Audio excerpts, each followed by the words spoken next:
ଆମର ଆଜି ଗୋଟେ 6 ନମ୍ବର କେସ୍ରେ ଆମେ ଜଣକୁ ଆରେଷ୍ଟ କରିଛୁ। ତାଙ୍କ ନାଁ ହେଉଛି ପ୍ରଦୀପ ମଙ୍ଗରାଜ।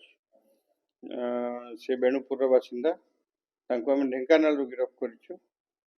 ସେ ନିଜକୁ ଲୁଚେଇ ରଖିଥିଲେ ଏବଂ ବିଭିନ୍ନ ଜାଗାରେ ଲୁଚି ରହୁଥିଲେ ଏବଂ ଆମେ ତାଙ୍କର ଖବର ପାଇ ତାଙ୍କୁ ନେଇ ଢେଙ୍କାନାଳରୁ ଆରେଷ୍ଟ କରିଛୁ।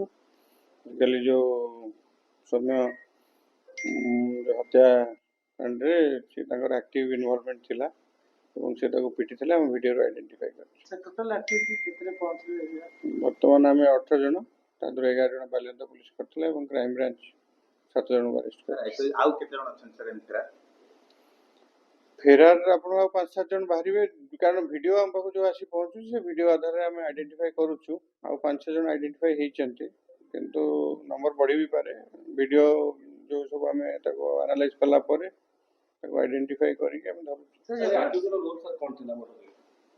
ଆକ୍ୟୁଜ ଆକ୍ଟିଭଲି ପିଟିଥିଲା ତାକୁ, ଯେଉଁ ଆମର ଯେଉଁ ସମୟକୁ ନେଇକି ଯେଉଁ ବାନ୍ଧିକି ଯେଉଁ ପିଟୁଥିଲେ ସେଥିରେ ୟାର ଇନଭଲଭମେଣ୍ଟ ଥିଲା। ବେସିକାଲି ସେଇ କଥାଟା ହେଉଛି, ସେ ଯେଉଁ ଘଟଣାଟା ହେଇଛି ବାଲିଅନ୍ତାରେ ସେଦିନ ହେଲା, ସେଇ ଟାଇମରେ ସେ କିଛି ଲୋକ ଯେଉଁଠି ଥିଲେ, କିଛି ବାଇଷ୍ଟାଣ୍ଡର ବି ଥିଲେ, କିଛି ଲୋକାଲ ଲୋକ ଥିଲେ, କିଛି ବାହାରୁ ବି ଆସିଥିଲେ।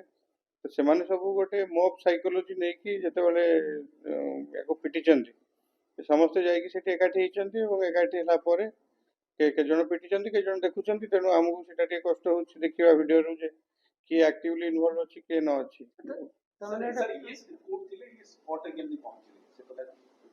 ତାଙ୍କ ଘରଟା ବେଣୁପୁରରେ, ସେ ସେଇଠି ବାଲିଅନ୍ତା, ଆପଣ ଜାଣିଥିବେ ବାଲିଅନ୍ତା ମାର୍କେଟ ଉପରେ ଘଟଣା ହେଇଛି। ତେଣୁ ସେଇ ପାଖାପାଖି ଥିବେ। ଯେତେବେଳେ ମବ୍ ଯାଇଛନ୍ତି ତା ପଛେ ପଛେ ଇଏ ବି ଯାଇଛନ୍ତି, ଯେହେତୁ ଲୋକାଲ ଲୋକ। ଏପର୍ଯ୍ୟନ୍ତ ଆମ ତଦନ୍ତ ସେମିତି କିଛି ଜଣାପଡ଼ି ନାହିଁ, ଯେହେତୁ ସେ ଲୋକଟା ଆସିଲା, ଗୋଟେ ଆକ୍ସିଡେଣ୍ଟ ହେଲା ପରେ ସେ ଝିଅମାନଙ୍କ ସାଙ୍ଗେ ତାର ବଚସା ହେଲା ପରେ ସେଠି ଲୋକାଲ ଲୋକ ଜମା ହେଲେ ଏବଂ ଜମା ହେଲା ପରେ ସେଠି ତାଙ୍କ ଭିତରେ ହଟ୍ ଏକ୍ସଚେଞ୍ଜ ଅଫ୍ ୱାର୍ଡ ହେଇଛି, ତାପରେ ଏଇ ଘଟଣା ହେଇଛି।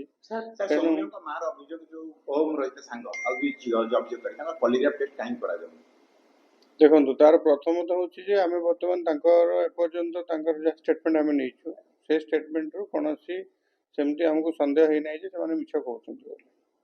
ତେଣୁ ତଦନ୍ତ ଚାଲିଛି। ଗ୍ରାଜୁଆଲି ଯଦି ଦରକାର ପଡ଼ିବ ଆମେ ନିହାତି କରିବୁ, ସେମିତି କିଛି ଅସୁବିଧା ନାହିଁ। କିନ୍ତୁ ସେମାନଙ୍କର ଯାହା ଷ୍ଟେଟମେଣ୍ଟ ଆମକୁ ଦେଇଛନ୍ତି ଏବଂ କୋର୍ଟରେ ବି ତାଙ୍କର ଷ୍ଟେଟମେଣ୍ଟ ହେଲାଣି, ତେଣୁ ସେଥିରେ କିଛି ସନ୍ଦେହ ଏପର୍ଯ୍ୟନ୍ତ ଆମକୁ ଆସିନାହିଁ।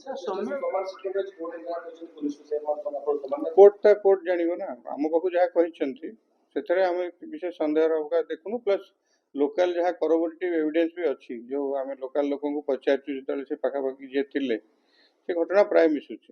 ପୋଷ୍ଟମର୍ଟମ ରିପୋର୍ଟରେ ଷ୍ଟେରଏଡ୍ ସେ ଖାଆନ୍ତି ବୋଲି ରେଗୁଲାର ସେଟା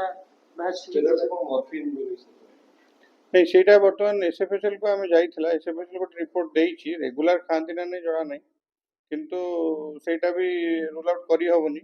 ଆମେ ତାକୁ ସେ ବିଷୟରେ ବି ଦେଖୁଛୁ, କାରଣ ଏକ୍ଜାକ୍ଟଲି ତ ମର୍ଫିନ୍ କହିପାରିବିନି, କିନ୍ତୁ କିଛିଟା ସବଷ୍ଟାନ୍ସ ମିଳିଛି।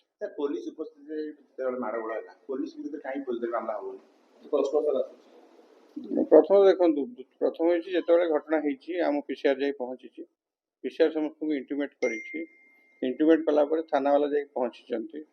ତ ଥାନାବାଲା ପହଞ୍ଚିଲା ପରେ ସେ ସେତେବେଳକୁ ପ୍ରାୟ ପାଖାପାଖି 20-25 ମିନିଟ୍ ଡିଲେ ହେଇଛି ଏବଂ ତା ଭିତରେ ଏମାନେ ତାକୁ ପିଟି ଦେଇଛନ୍ତି। ତେଣୁ ଏମାନେ ତାପରେ ପୋଲିସ ବାଲା ଯେହେତୁ ଆମ୍ବୁଲାନ୍ସକୁ ଡାକିଛନ୍ତି, ଆମ୍ବୁଲାନ୍ସ ପହଞ୍ଚି ପାରିନି, ସେମାନେ ତାକୁ PCR ବସାଇବାକୁ ଚେଷ୍ଟା କରିଛନ୍ତି। PCR ହେଇନି ଯେମିତି ତାକୁ ଅନ୍ୟ ଉପାୟରେ ତାକୁ ନେଇକି ଯାଇଛନ୍ତି। ତେଣୁ ଫୌଜଦାରୀ ମାମଲାଟା କେତେବେଳେ ହେବ ଆପଣଙ୍କର, ଯେତେବେଳେ କିଛି ଆକ୍ଟିଭ ଇନଭଲଭମେଣ୍ଟ ଥିବ। ଏମାନେ ତ ତାକୁ ଯାଇ ସେଠି ରେସ୍କ୍ୟୁ କରିଛନ୍ତି। ତାପରେ ଆମର 5-7 ଜଣ ଲୋକ ଯାଇଥିଲେ, ତା ଦେହରେ 100 ଖଣ୍ଡେରୁ ଉପରେ ଅଧିକା ଲୋକ ଥିଲେ। ତେଣୁ ତାଙ୍କୁ ସେଠି ରେସ୍କ୍ୟୁ କରିକି ଆଣିଛନ୍ତି ସେ। ତେଣୁ ଏପର୍ଯ୍ୟନ୍ତ ଆମେ କିଛି ଇନଗ୍ରିଡିଏଣ୍ଟ ପାଇନାହୁଁ, କିନ୍ତୁ ସେ ଯେଉଁ ପ୍ରକାରରେ ତାଙ୍କର ଆକ୍ସନ୍ ନେବା କଥା ଆଡମିନିଷ୍ଟ୍ରେଟିଭଲି ସେଗୁଡ଼ା ନେଇନାହାନ୍ତି ବୋଲି ସେ ସସ୍ପେଣ୍ଡ ହେଇଛନ୍ତି।